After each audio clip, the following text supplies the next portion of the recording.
Aujourd'hui, on va plonger dans le cœur des compléments alimentaires, plus précisément en étudiant la créatine.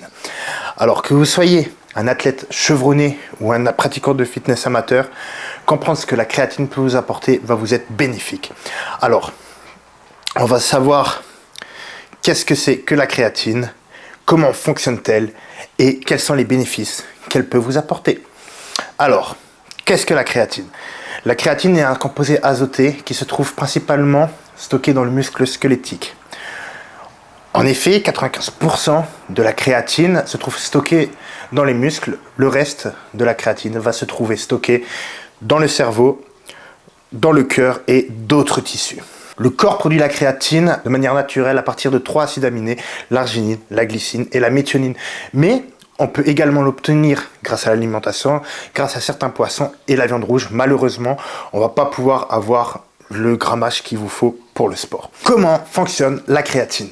Alors, lorsque l'on fait un effort physique, notre corps décompose de l'ATP ou adénosine triphosphate pour libérer de l'énergie. Cependant, ces réserves d'ATP sont très minimes. La créatine va jouer un rôle clé en aidant à régénérer l'ATP plus rapidement.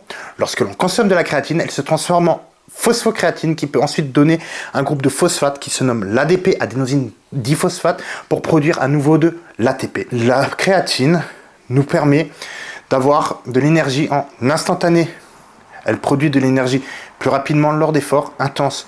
Elle améliore l'endurance musculaire et ce mécanisme est particulièrement bénéfique pour les activités comme la musculation, le sprint et d'autres exercices à haute intensité. Les bienfaits de la créatine. La créatine augmente notre force. En effet, les études tendent à prouver environ 5 à 15% de force en plus sur des exercices de courte durée et de forte intensité tels que le squat et le soulevé de terre. Elle peut nous aider au nombre de répétitions et volume total sur la séance.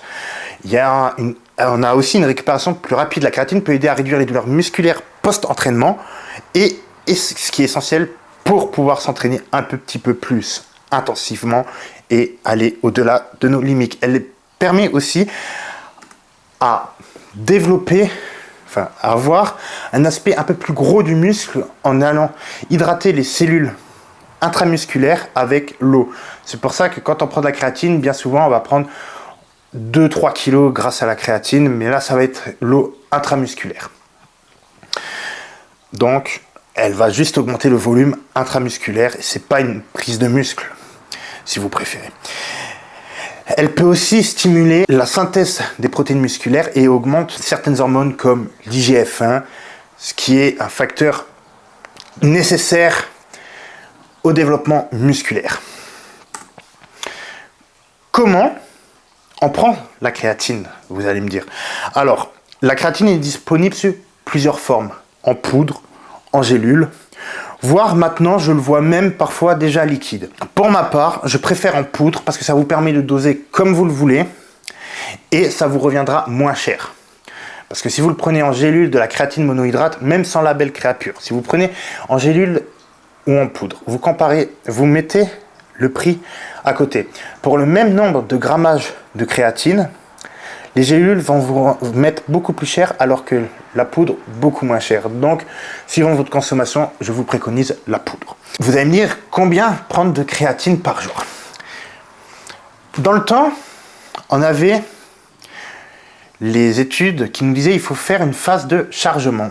Elles nous disaient de prendre 20 grammes par jour pendant 7 jours, puis après de prendre beaucoup moins, de faire une phase d'entretien à 3 à 5 grammes.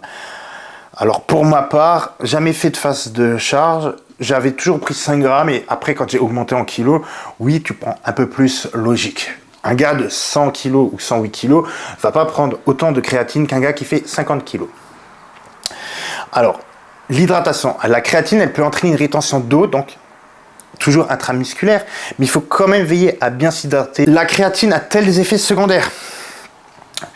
Bien qu'elle soit considérée comme sûre, certains effets secondaires peuvent se faire ressentir, comme par exemple des problèmes gastro-intestinaux chez certaines personnes, des problèmes rénaux, mais bien sûr, ces problèmes rénaux, c'est que si vous avez déjà des prédispositions pour les avoir au niveau des reins. C'est pas la créatine qui va vous faire avoir des problèmes rénaux. Oui, le taux de créatinine il va augmenter, logique, parce que déjà, rien que quand vous faites du sport, le taux de créatinine augmente. En conclusion, la créatine, c'est un complément efficace pour améliorer la performance athlétique, améliorer le visuel, la force, mais celle-ci ne va pas vous remplacer une alimentation équilibrée. C'est un complément alimentaire, elle ne vous est pas indispensable, même si elle va vous être grandement bénéfique.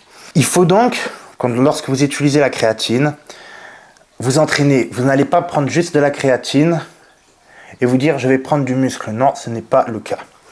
Bon, j'espère que cette vidéo vous aura répondu à vos questions sur la créatine, vous aura plu. Et surtout, si vous avez des questions, n'hésitez pas à les poser en commentaire, je me ferai un plaisir d'y répondre. Surtout, n'oubliez pas de liker, partager, ça fait toujours plaisir. Et surtout les gars, entraînez-vous dur et à la prochaine.